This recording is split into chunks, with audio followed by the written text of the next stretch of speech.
is committed to bringing about cutting-edge innovations and technologies to the country as he plans to build a vast digital market in Nigeria. The president revealed this through Vice President Kashim Shettima at the meeting of African heads of state and government on the 21st replenishment of the International Development Association IDA 21 in Nairobi. He also said that Nigeria is ready to to harness the potential of its youthful population to transform into a global digital economy powerhouse.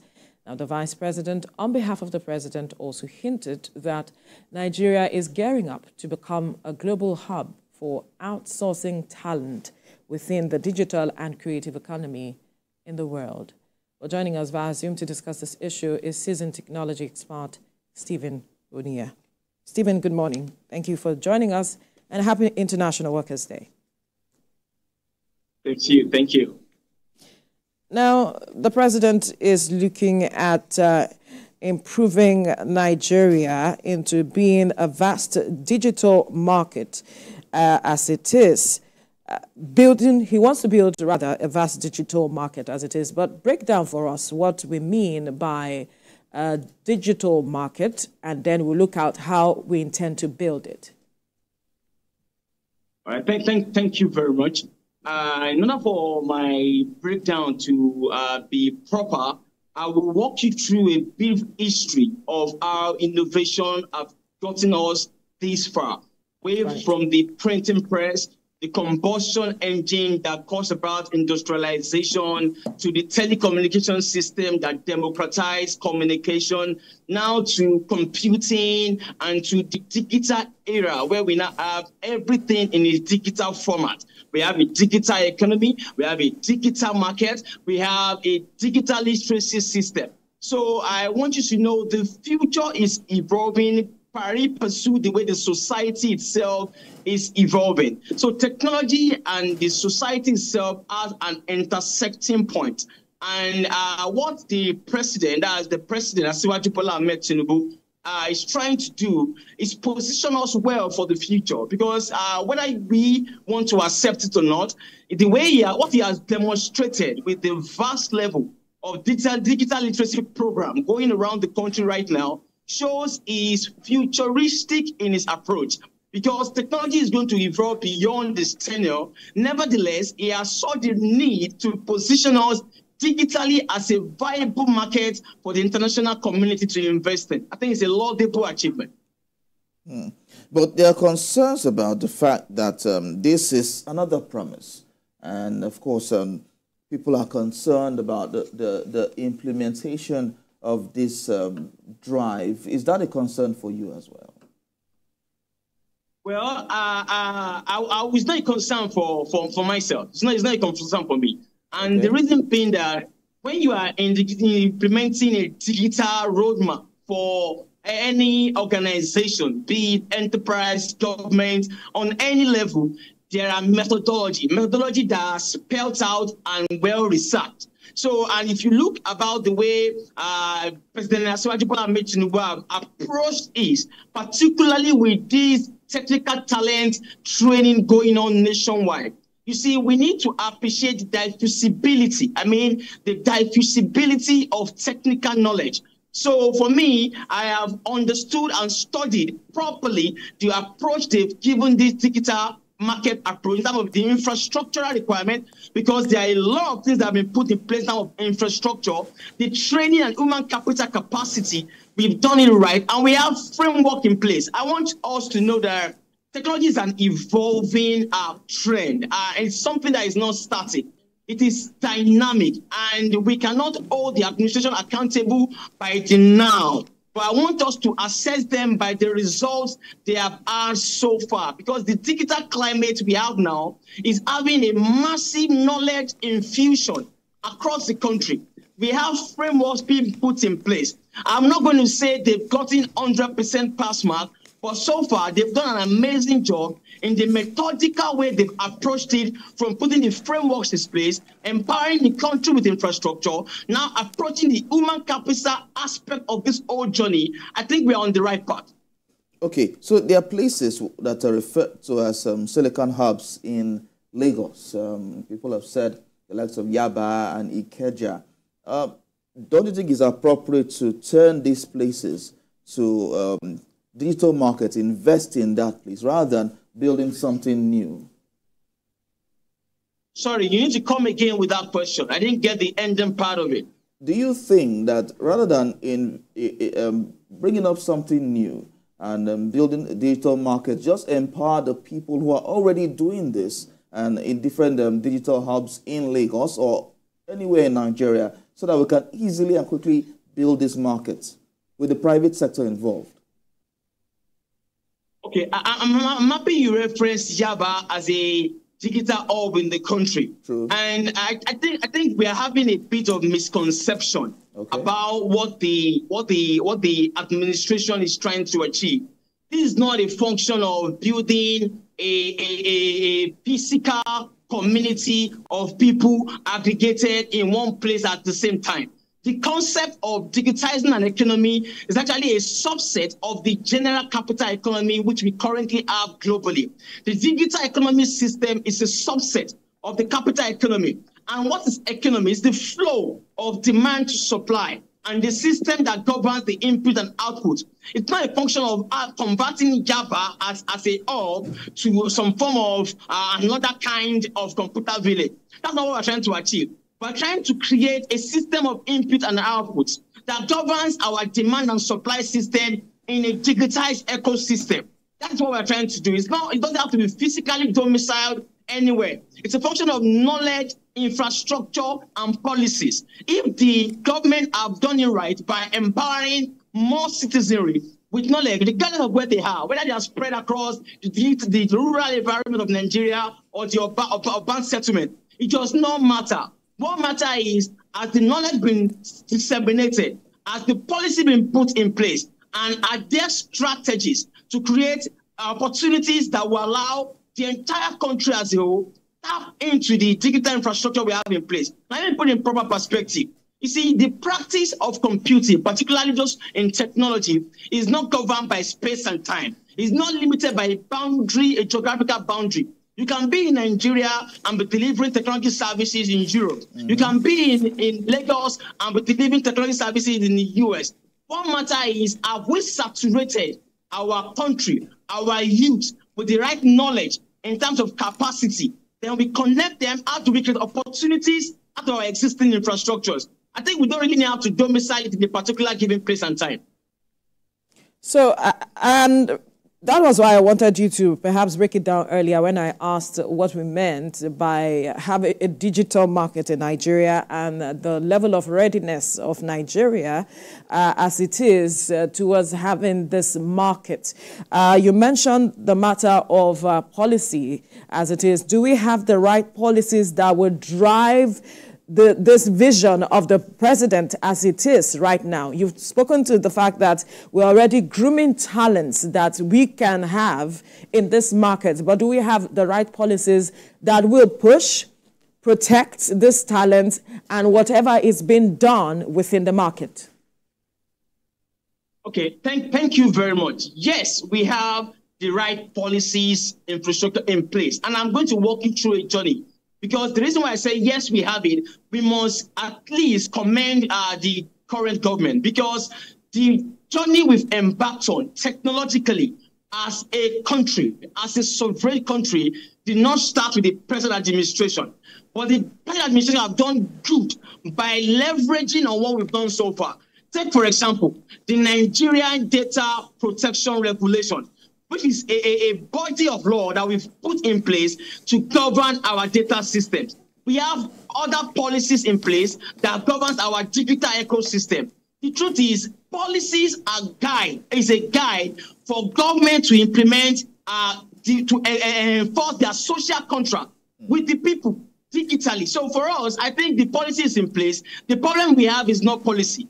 The problem is the measurability of the result they're going to get eventually. Because if I'm to give credit to what we've done so far, in terms of the stakeholders' engagement that has been done to obtain feedback from the industry, in terms of the workshops that have been put in place to brainstorm with the entire industry end-to-end, and the basic frameworks and publications that have come out from the NCC or from the Ministry of Communication, Innovation and Digital Economy. We need to give it to them. Policy is not our problem. But you see, there's a fear just of us in this industry we have, because this is not the first time we've seen a good start as a country. But this time around, we have a bit of faith. The truth is, when you start putting policies in place, you have infrastructure, you've trained the technical capacity, how do you connect it to results, to the common man on the street, so that they can feel your value? We don't want a medal. We don't want a situation where we will sing the praises of the government in the first 1, 2, 3 years and end up in an oh my God situation much later. But I must be very fair to the government. In terms of policy frameworks, it's been done perfectly well to an extent. We are not where we want to be, but we are making progress. Great. We'll quickly go on a break. When we return, you need to expatiate on this last point you made, especially how this will impact the common man on the street. Stay with us.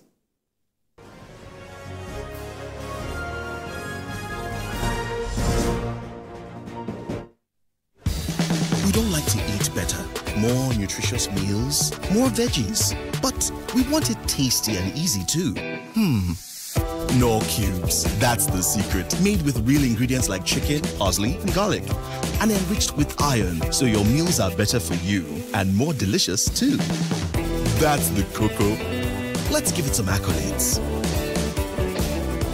Change your world by changing what's on your plate. On my dark marks, I've tried everything. Nivea Lumina 630 works from day one with visible results in just 2 weeks and 71% dark marks reduction in 12. Join the 1 million women already using Lumina 630 from Nivea.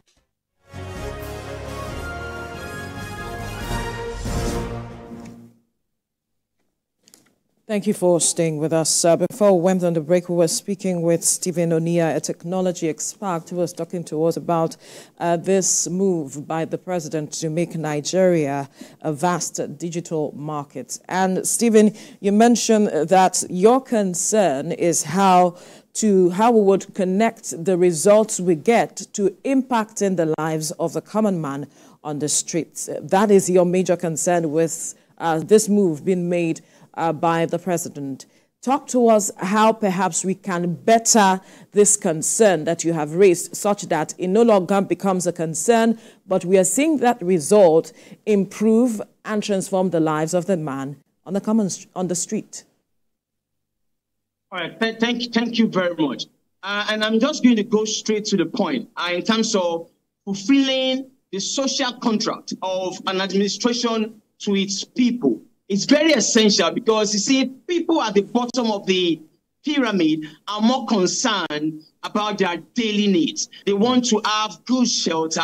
They want to be able to feed. They want good healthcare and basic education. Now, what we can achieve digitally is a situation where, first and foremost, let's create opportunities. Opportunities in terms of job creation, entrepreneurial drive. Let's optimize processes. Let the market woman in the market who uses maybe a low-ended phone be able to enjoy and tap into this digital economy, even if it's as slow as via a USSD infrastructure. Let a graduate in this country be able to come out equipped with skills. And how do we do it? You see, the digital literacy program we are going on with, we need to have a mindset wherein we can institutionalize most of what we have done, so that a person in Nigeria can be able to tap into the same opportunity a typical person in India is tapping into. Let me give you an instance. Like, you see, there are young professionals in the US, or in India rather, where they earn dollars, thousands of dollars, just by sitting in their room, in their home, in a rural environment, and for some reason they are earning a living. We need to create an atmosphere of investment so that, for example, we can create a map of our technical talent across the country. So investors can come out with ideas, disruptive ideas, not just for our unbound settlement, but we can diffuse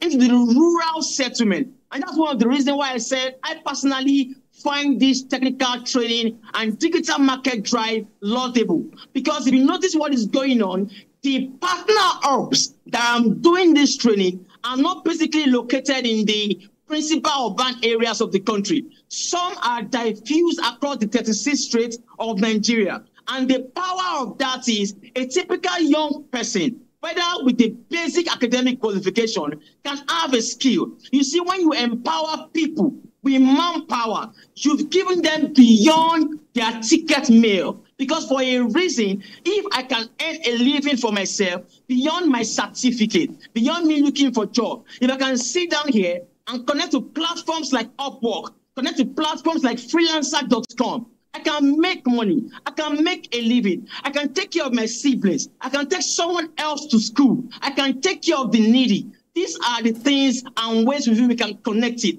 And to do this, we need institutionalization. The fear we have, which for some reason we are hopeful that Bola Tinubu will consider it, is we want him to put and institutionalize strategies that will outlive him, so that there will be job creation, the atmosphere for investment will be friendly, and many other opportunities that can be seen or achieved or discovered within a digital economy. Let me make this clear. You see, a digital economy will introduce new opportunities that we don't even have an idea about, opportunities that we've never invented. And it's by structuring it properly that a typical Nigerian can benefit, be able to make a livelihood out of the digital infrastructure and the technological know-how that we currently have in this country.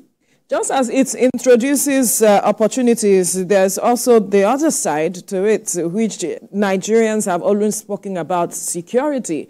If we have the structure to defend ourselves security-wise when it comes to this matter of digital security and all of it, do we have the structure for that? As much as we are looking at improving our digital market, as it stands, what does the market even look like? Okay, you've introduced a completely different concept, which is these digital security systems. You see, digital security could be very broad. It could be very broad, but I'm going to limit it to just information security. That's the security of this large number of people that will depend on the digital infrastructure for financial transaction, confidential document transfer, and other things. You see, there are standard technologies that helps protect digital assets. And these technologies are not out of reach. They are within reach of any common man. I think what we need in terms of security is more awareness, because I am of the opinion there's no amount of security to implement on any platform. There's no amount of money to invest if you don't do an orientational approach in which the users that depend on those platforms and interact with it, they know the basic concept of security, the do's and don'ts. I think the digital market does not really expose us to so much risk at the risk that we can cause by ourselves as individuals. Nevertheless, I think the boundary and the framework to get us from where we are to where we need to be as a digitally enabled ecosystem is already in place. All right, Stephen, let's look at this issue of AI and how important is it for everyone to tap into this situation, because we've realized that AI, people say AI is here to stay. Is it really here to stay? Yes, AI is here to stay. AI is here to stay. You see, don't let... Are you sure? Because we had the likes of ChatGPT, and now it seems like that is phasing out. Okay, thank you. You see, first and foremost, I have always dispelled the rumor that AI is new. AI is not a new technology. It's just the fact that when ChatGPT launched, everybody became conscious of primarily a major AI product. Computational intelligence is not a new invention. It's something that's been used in research realm, so it is here to stay. Now, the truth is, the landscape for AI will become more competitive, because it's going to be shaped by the cultural uniqueness of the different countries. But AI is here to stay, basically. Okay, so if AI is here to stay, how can we take advantage of this to learn some digital training, some digital skills, and make life better like you've always been mentioning since? Okay, you see, we've moved from an era of computer literacy to digital literacy. And I'm going to connect these dots so that we can learn from how we perform during the era of computer literacy and how we should all be prepared in this era of digital literacy. You see, computer literacy might be simple in terms of interacting with the hardware and software systems of a computer. You see, digital literacy is beyond that. It goes to information management, media creation, and critical thinking in a digital ecosystem. Now, the problem I think we are having now is we have abandoned the digital sensitization to a particular generation, and those above a particular generation feels technology is the thing of the young ones. You see, for us to have a properly infused digital ecosystem in this country, we need to take it from the top. We need to understand that we've moved from the era of computer literacy. So our uncles and aunties can know that there's a role also required of them in terms of how they interact in the digital economy, how they transact paperlessly, how they communicate digitally. I feel the learning curve is what we all need to know. As a matter of fact, DIY, do it yourself. It's an acronym that has been going around globally. DIY, do it yourself. Which is advising everyone to make effort and make impact. Thank you. Yeah. Now, quickly, before we let you go, Stephen, another risk is the risk of exploitation, because we are looking at outsourcing our talent as it is. So how do we protect them if we are talking about policy? Please come again, please. Come again with that question. Yes, I said one other risk that is of concern to some persons is the risk of exploitation of our talents, because we want to outsource them to perhaps international platforms and all of it. How do we protect them from the risk of exploitation policy-wise? First and foremost, I think we need to make our talents, they should know their rights, because there are labor laws that govern any form of hire, whether contract or full-time hire. The truth is, as these talents are being trained and being prepared for a path for them to become practitioners in the industry, they need to know their rights. I don't really see them being exploited per se. What I see more is them being exposed to the norms and standards obtainable in the international community when they get into the labor market. I think they should just know their rights, because in the workspace, I feel it's exactly what we'll find in the normal workspace environment that we'll find here also. But if these young talents know their rights in terms of their digital rights, what is obtainable socially, but I'm confident that with the technical talent training going on, I believe they will educate them on all these things, because if the government is onboarding them from training to deployment to practice, I believe they have a plan for them to make sure their rights are protected. I don't think that would be a problem that much. All right. We'll leave this conversation here now. Stephen Onia, technology expert, thank you for your time on the program. Right. Still to come on TVC Breakfast, 1,000.